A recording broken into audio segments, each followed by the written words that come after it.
Hello everybody and welcome. And first of all, I'd like to thank you all for taking the time to be here. And I hope we'll make it worthwhile for you. My name is Martin Holstvende.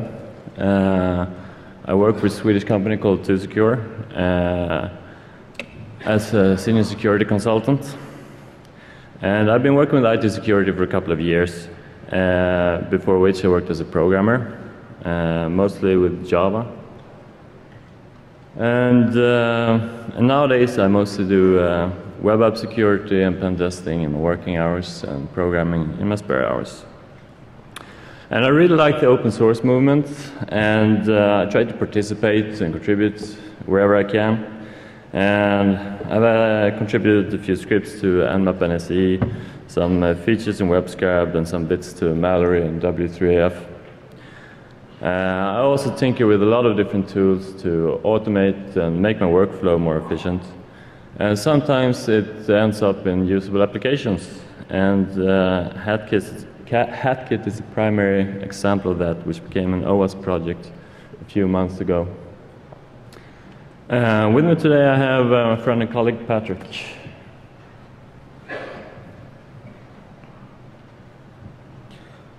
Yeah, so hi, my name is Patrick Carlson, and I also work for the same company as Martin.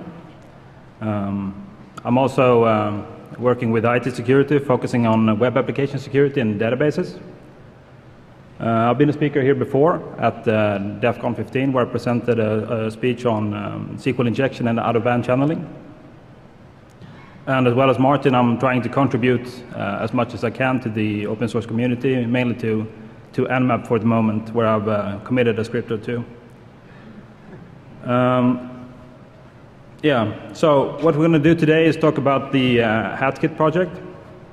I'm going to start off, talk a bit broad, general about what the project is all about. And then Martin's going to go on and talk a bit more in detail about the tools. So, as some of you know, testing web applications is a complex task. I mean, looking at methodologies like the Owasp, for example, Owasp testing methodology. As a tester, you have to cover a few different areas, or a number of different areas, including like web server configuration, authentication, session management, input validation, and so on. And in order to do so, you usually need some sort of tool or framework to work with. And there's a whole bunch of tools, ranging from fully automated scanners, where you just click a button and it will spit out a report with all the vulnerabilities. They don't work. Oh, they don't. And you also have, different smaller tools specializing in looking for example, SQL injection or cross-site scripting. And then, of course, you have the proxies, which aid you in doing, the manual tests, where you can intercept the communication, you can modify stuff, you can view all the headers, and so on.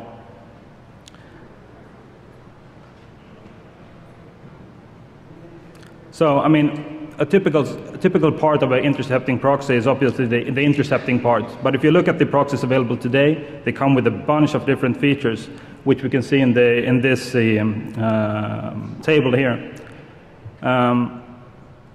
What we've tried to identify is, the different components present in these proxies, and whether they actually have to be in the proxy or not.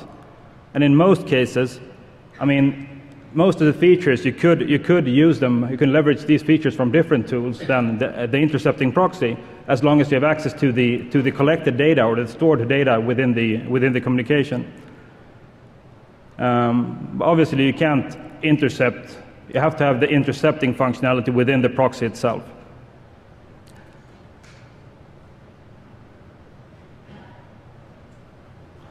So, looking at these typical proxies, in my experience, I've tried a few different ones, and they all have their strengths and weaknesses, obviously. But one thing that bothers me quite a lot is that they're usually very resource intensive. Especially like when you do testing with like Internet Explorer or Safari or Chrome, where you have to set the system settings for the proxy. You'll route all the traffic through that proxy, intercepting proxy. You'll have OS updates coming in, you have video streams and so on, and after a few hundred megabytes of data, the proxy tends to get a bit slow. So that's one of the challenges. Also, when you look at the data collected by the proxy, the available tools usually are pretty static. You can view a table of all the collected data, but you usually can't modify it a lot. And also, when you want to work with the collected data, like analyze it, you usually have the possibility to do searches or regular expressions in some cases, but you have limited possibility to actually work with the data once it's collected. And also, you have limited post-processing capabilities. Like, for example, if we want to use the collected data to actually do some sort of run it through another tool to do a SQL injection test, for example, in most cases, it's not really obvious how to actually extract the data from the intercepting proxy. So what we've done with this project is try to address these few drawbacks that we actually listed here. The project is actually two different tools. It's an intercepting proxy with a very, very lightweight feature set and lightweight footprint. It's a recording proxy, so it records all the data it sees into a MongoDB database. Also, it comes with another tool which you can later on use to look at the collected data, which is stored in the database, where Martin's going to talk a bit more, and it's going to show you how you could use this tool to actually have a very dynamic view of the collected data and do post-processing.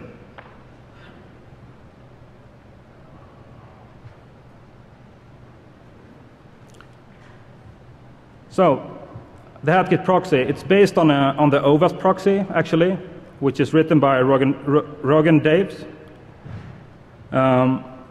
It comes with all the usual stuff like intercepting, it has reverse proxy support, it has syntax highlighting, it has a fully qualified and non-fully qualified mode, which allows you to modify stuff within the HTTP protocol, which you usually can't modify through other proxies. It also has something called TCP. I mean, it has TCP interception in the early beta stage, which allows you to intercept TCP communication and actually modify it in real time, and then just send it through to the server. And that's what I'm going to focus on these last few slides, on the TCP intercepting part. And then I'm going to hand over to Martin, who's going to talk a bit more about the data fiddler, which is the other part of the Hatkit Hatkit project.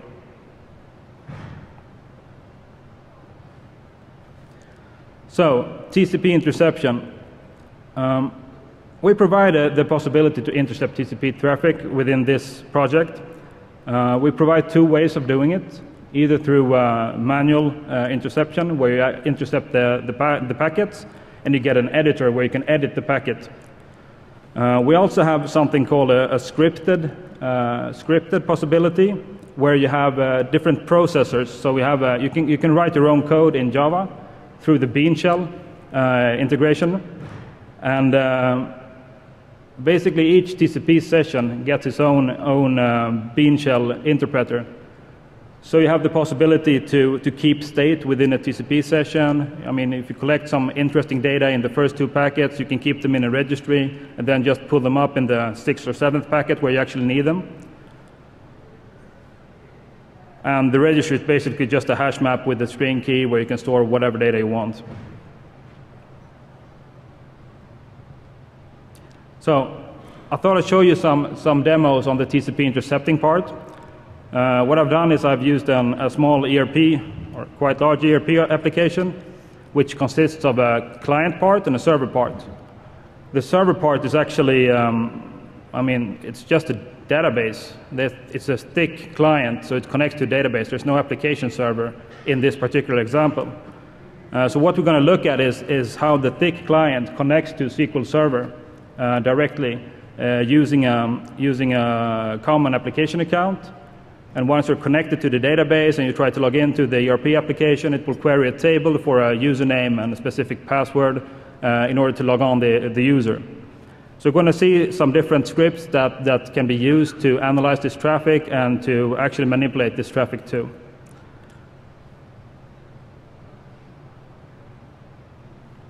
So what I'm hopefully going to show you now if everything works. So this is what the user interface looks like. What we're doing here first is actually we're setting up a forwarding address. So what it essentially means is that we listen to our interface on port 1433, and all packets that come in on that interface are then forwarded to the above one, to the 101.1435. It's a SQL Server instance that listens on that particular port. So what we need to do is that we need to say that we want to process all those packets using a bean shell script. And at this point, I'm specifying a script called Microsoft SQL Server downgrade. So what it will do, it will attempt to downgrade the authentication process of the SQL Server connection. And I don't know if you're familiar with it, but basically you have different types of authentication in SQL Server. What I'm going to do is try to downgrade to the weakest one, where basically the password is just XORed over the using XOR encryption and sent over the wire, allowing us to decode it instantly. So we start up the proxy that we see in the console. I'm switching to the application, starting it up. We see a connection getting in. We see that the bean shell script actually successfully downgraded the encryption. And we can see that you have a login from a client using an account, which I've redacted away since it's the name of the product, and using the password enterprise123. So with access to that account, you can pretty much do anything in this ERP application, since it has the highest privileges in the application. So you could do that with a script. We're going to look at a few other scripts as well.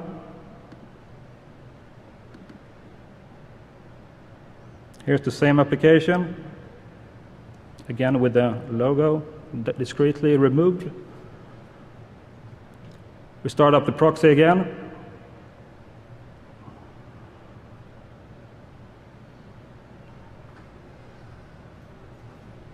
And at this point, we choose another processor called the MS SQL Query Sniffer. We try to authenticate to the application, and we see that there's a bunch of SQL queries running over the wire, connecting to the server. And what we can see that there's actually specific queries saying, select something, password alias from G_users, where the alias equals the one that we put into the authentication form. So what the application is doing is trying to retrieve the encrypted password from the database, and once you log in through the login form, it compares your encrypted password to the one retrieved from the server.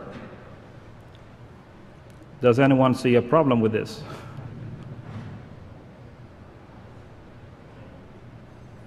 So what we do is that we open yet another bean shell processor. What it does, it actually looks at it tries to match the query that we just saw in the sniffer and simply replace it with an empty password.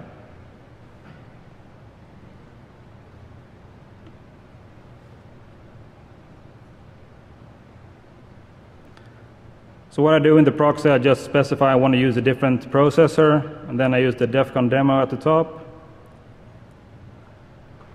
And we apply it, and then we go back to the application once again.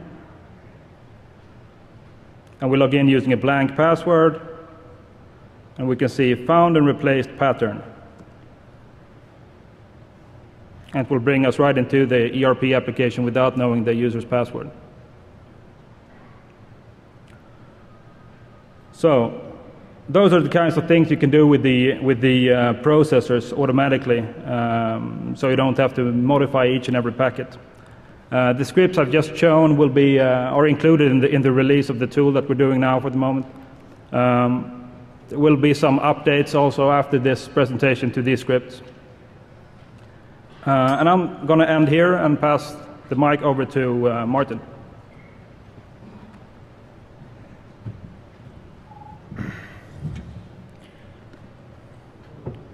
All right, so now I'm going to focus a bit more on the second part of the Hatkit project, which is the Hatkit data fiddler.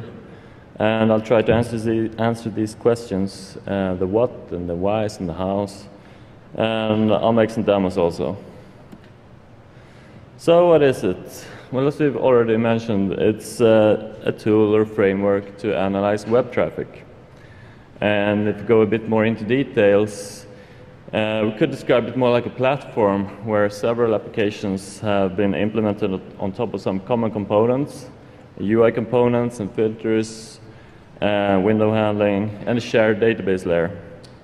The database layer itself is based on MongoDB, which is a so-called NoSQL type of document storage database.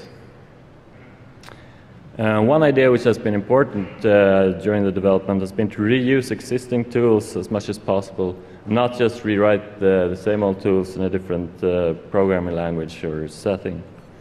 So the aim is to make it a platform which can use existing tools and pre-recorded data as much as possible. And what does it do? Well, as of the DEFCON release, there are 4 such applications implemented. And the ones that exist today are Table View, which is kind of like the first tab of WebScarab, where you get sumerical information shown in a table in a highly flexible manner, and it can be tailored by the user. There's something called the aggregator, which does traffic and pattern aggregation.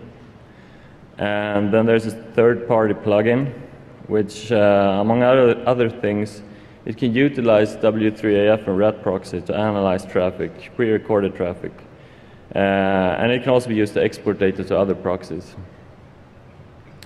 It also contains some common functionality to filter data in order to work only with the parts of the data that is relevant. So you can basically untaint your data if you happen to catch some OS updates or whatever. There's also a cache proxy, which is still an alpha. And Table View.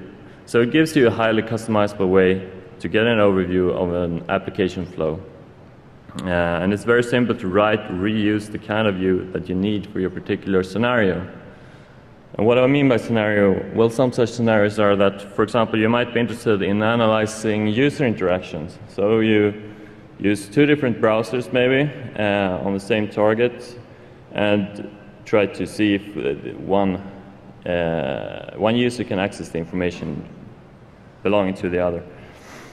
And that's one scenario, and there you might be interested in being able to differentiate based on user agents. In another scenario, you might be more interested in analyzing the server infrastructure. So you're more interested maybe in the server banner or the headers. And another time, you might be interested in analyzing for encoding mistakes and cross-site scripting, potential cross-site scripting issues, stuff like that.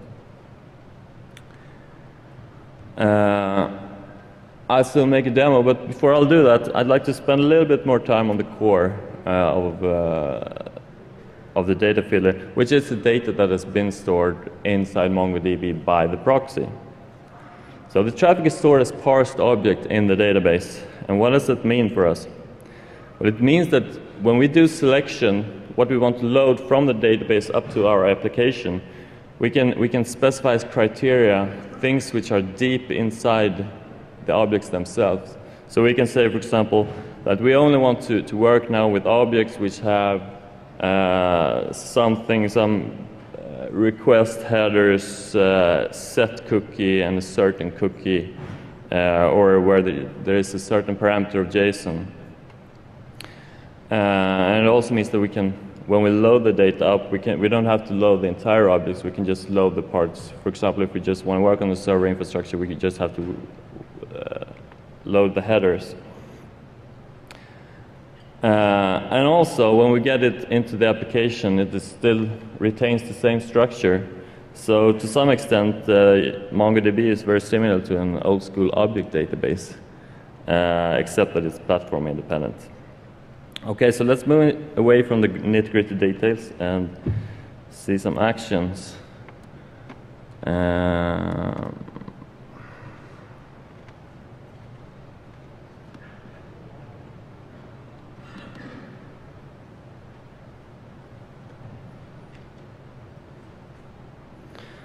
So what you see here, this is the data fiddler, and this is not how it normally looks. Sorry. This is not how it normally looks, but I made I cleaned it out a bit so that I'm going to show you now how we can populate this with something that's interesting, because currently it's just showing the database identifiers of each object in the database. So I open the settings for this, and I'm also going to double-click on one of these objects. By doing so, I get something called the object inspector, which loads the complete object from the database so we can see how it is structured. And there you see there's, for example, the response, and the response contains headers. Each header is stored, is an attribute in the headers dictionary, basically. And the header is called a set cookie, and it contains an ASP cookie with the value and the path attribute.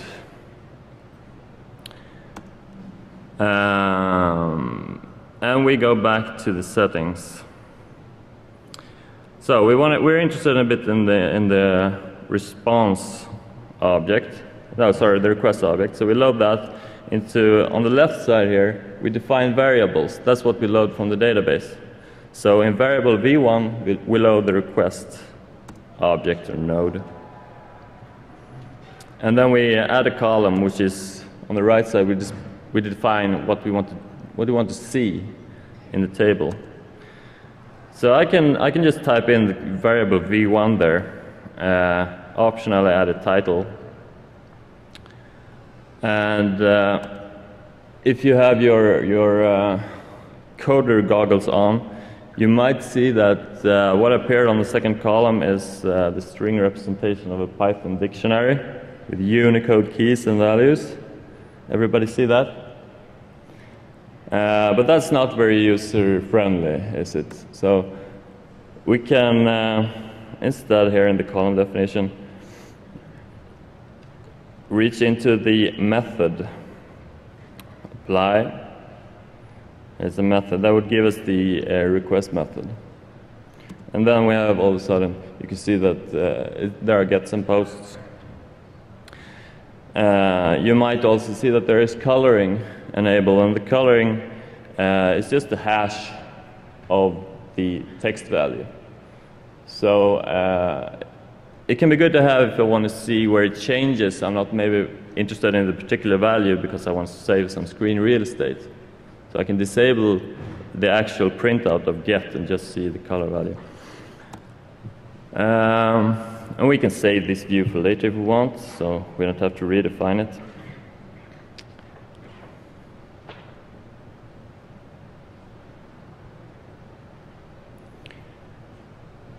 Now, the column definitions are really just Python.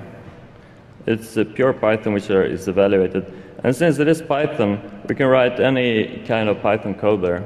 And there are some helper functions which can help us produce some nice user-readable strings for our tables. For example, we're going to use a helper function called fqhost.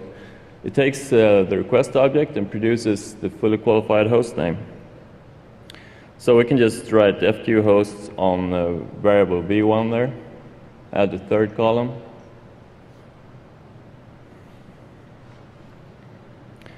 And now you have the fully qualified host in the third column.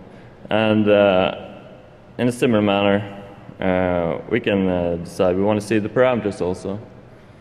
And there's the param string. And we'll just add a new column, write param string. And you can write arbitrary Python there.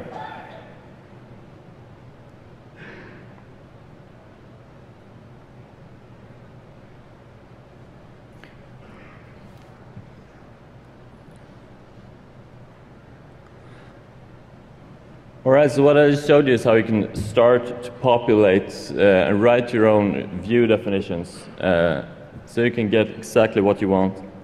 Now I'm going to show you some bit more advanced usage where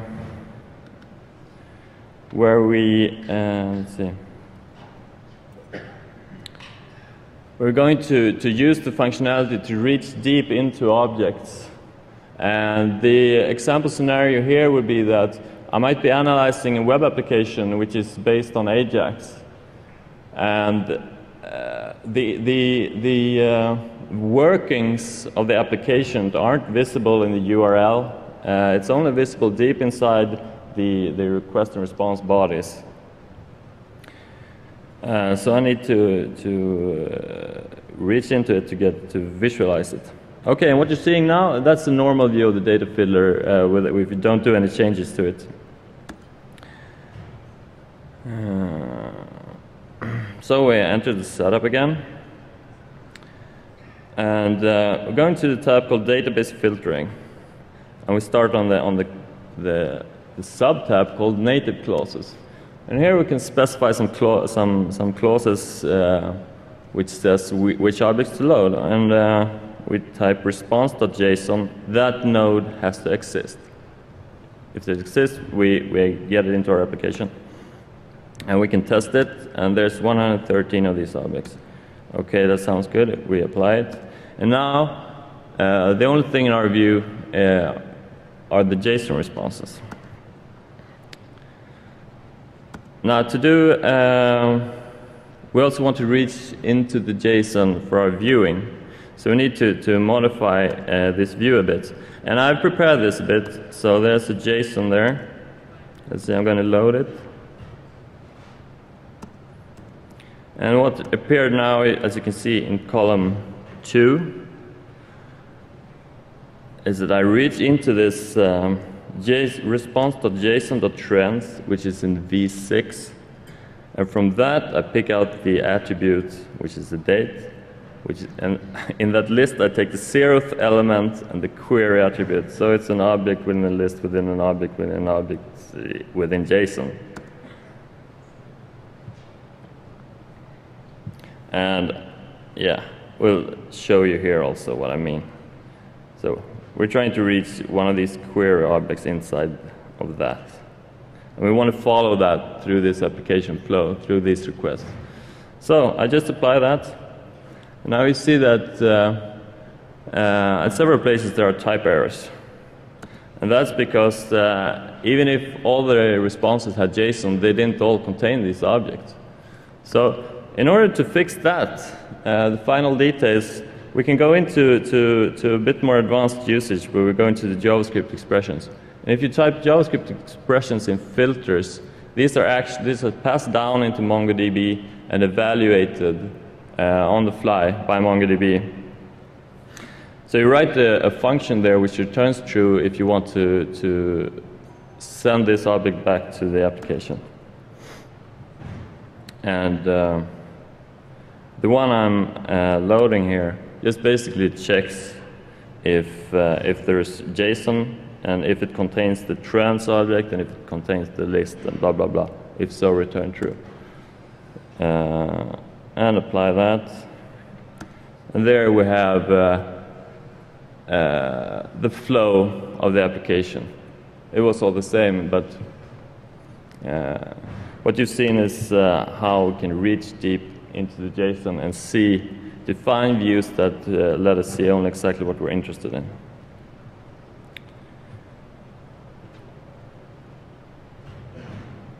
And I forgot to mention that, but when you're in the table view, we also integrated that with the request. You can see the diff using kdiff3 or whatever differ you like.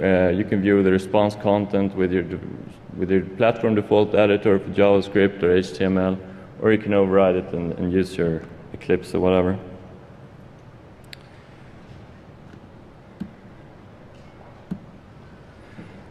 Another data field application is the aggregator. So if the table view is a way of representing data in a one-to-one format, the aggregator instead walks through the data on the database side and collects the interesting pieces which are sorted by a specified key. This is a feature of MongoDB. It's very similar to MapReduce, if any of you are familiar with that.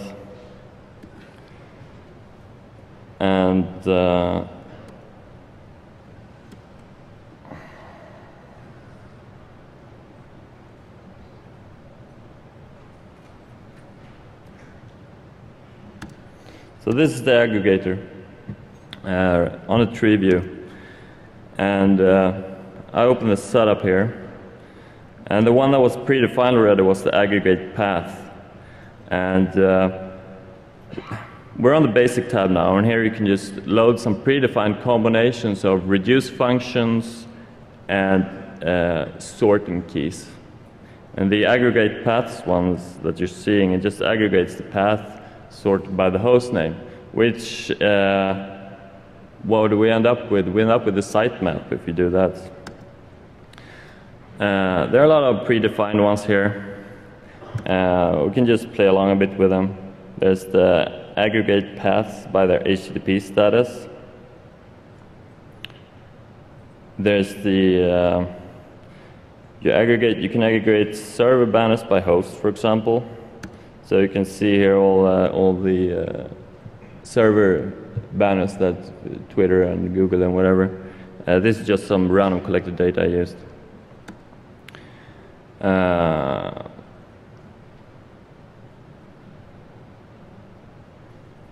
Here we list the response headers. That is listing all the unique keys that we have in our collection, and also counting how many times we saw them. And this is a bit interesting. And if we go into the advanced tab, we can see that the key is a static key called 1, which means that everything will just be sorted on the same entry. We can change that now. Say, for example, we write to request header host. And bam, all of a sudden, we have the same thing, but we sorted it by host. So this is, for example, if you want to analyze infrastructure, and you're suspecting that for certain paths they use different servers, then you can do the same thing, but you sort it just by paths. Some other example scenarios that you can, some other basic ones that are really useful can be to check all the parameter names that are used. For example, if you're suspecting that there's remote file inclusion possibilities or direct object reference, it can be pretty useful to look at the names of the parameters. And if that seems interesting, you can also add another node to that tree where you look at each individual value also. Just aggregate everything. And there we have it with the values mapped.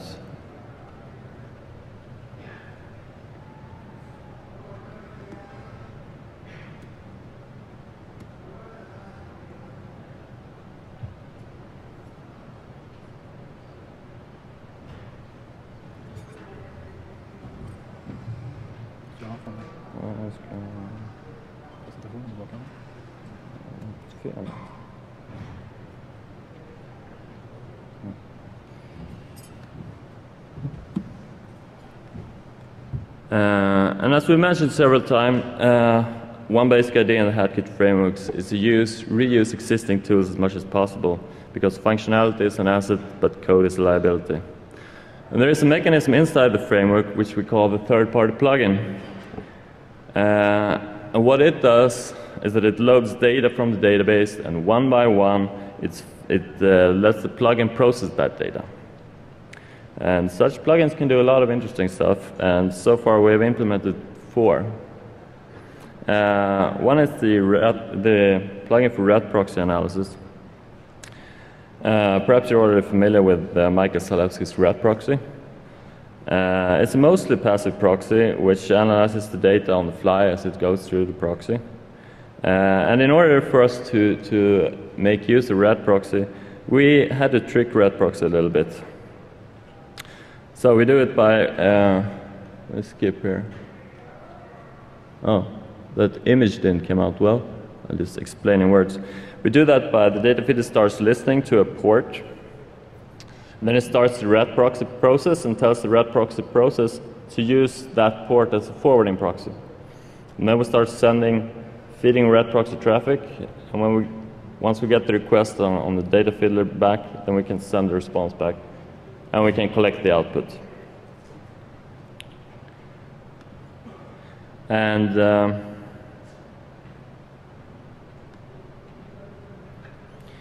And this method of export has also been generalized in a generic proxy exporter.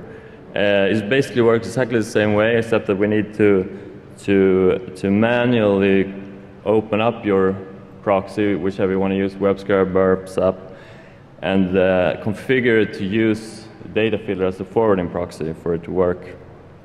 And there's a caveat, it doesn't handle SSL properly right now, unfortunately. There's also a WebScribe exporter, which exports data in a format that WebScribe can read. Unfortunately, when you do it that way, WebScribe doesn't process the data. So you would use a generic exporter for that. And finally, we have W3AF. I guess most of you have at least heard of it. But it's a web application and audit tool. No, web application audit and attack tool. And it contains a lot of functionality. One of the things I like about it most is that it contains something called the greppers. And the greppers is just Python code which takes request and response and searches for stuff. It can be different things. It can be search for stack traces or internal IP address or social security number disclosures or potential cross-site scripting issues. And the third-party plugin, this hasn't been released yet. It was released earlier this week in the DEFCON release.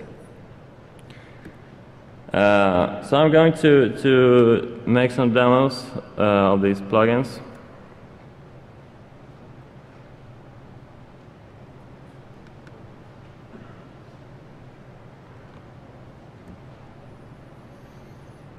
So with the rat proxy exporter, all you need to do is basically tell the proxy where the binary is. And then you run it. And the thing with the rat proxy is that it's kind of slow because the application doesn't know how many requests rat proxy will make. Sometimes it makes several requests from one inbound. So we have to wait for it to time out before we can move on to the next. There we go. So we gathered the output, and there you have it. And that's basically the raw output from rat proxy. And then I'll show you the W3AF. Now, the W3AF, that's all Python code. So it's very much more efficient way we can interact with that. We don't have to trick it anything. We can just reach into the code and monkey patch it a bit and just use the greppers. So you need to just enable it, tell it what the code is, what the greppers are, and bam, there are the results. And I'd like to mention also that the integration with both of these tools, both the rat proxy and W3AF, it requires the third party to actually be installed or at least accessible on your machine. So we didn't just take the code from W3AF and put it in our project. We try to give some added value to both projects by doing it this way. Let me see, that was wrong.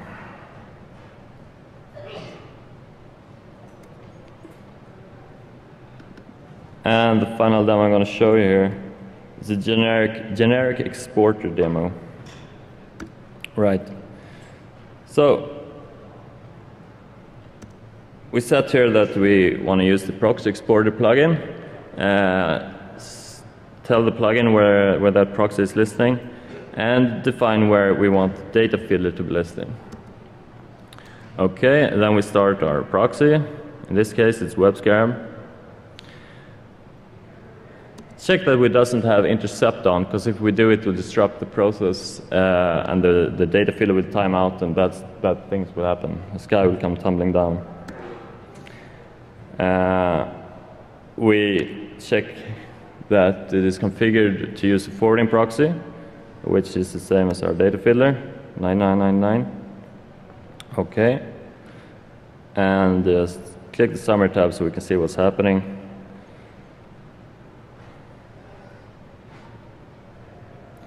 and then we hit run. And as you can see, now we start populating WebScribe with data.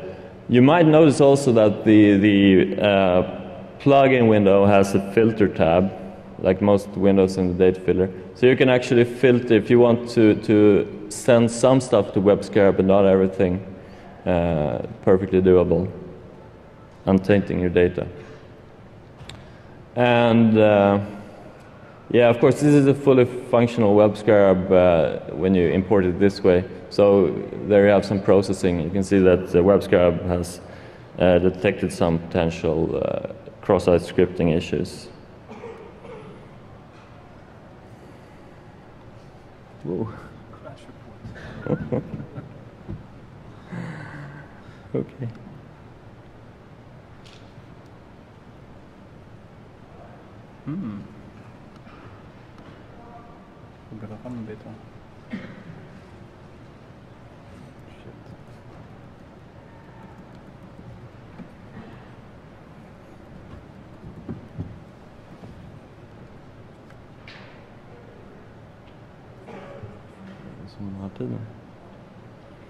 All right.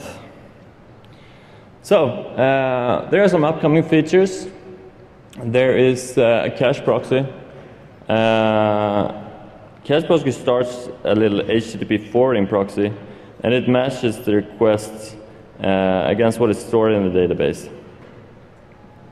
And it returns the best match. And it can be configured either to just be closed, so that it just returns 404 if it doesn't match, or it can be open, so it goes ahead and fetches the remote content if it can't find it in the cache. So what can you do with this? Well, you can do, for example, you can resume an icto scan, and you can also use it to, if you want to gather screenshots or videos outlining what you did on a particular assignment. After the assignment is completed, and you maybe don't any longer have access to the target. And this feature is already in alpha stage implementation-wise, and if you're a Python hacker, you can definitely get it working without any major problems. The thing is, there is no UI implemented for it yet. So unless you want to hack, you're going to have to wait a little bit. Faster integration. We hope to integrate directly with JBraFuzz, so that if you have a request and you want to do a manual request, you can just send to JBraFuzz and it pops up. Currently, we've only implemented so you can like send it to browser, and yeah, you can also do right-click and get copy fully qualified request, which you can paste into the manual request of proxy of your choice. Planning to add some more advanced text search capabilities, either by Pilocene or Whoosh. And as already mentioned, there was a new release earlier this week, both for the proxy and the data fiddler, containing all this stuff I'm talking about.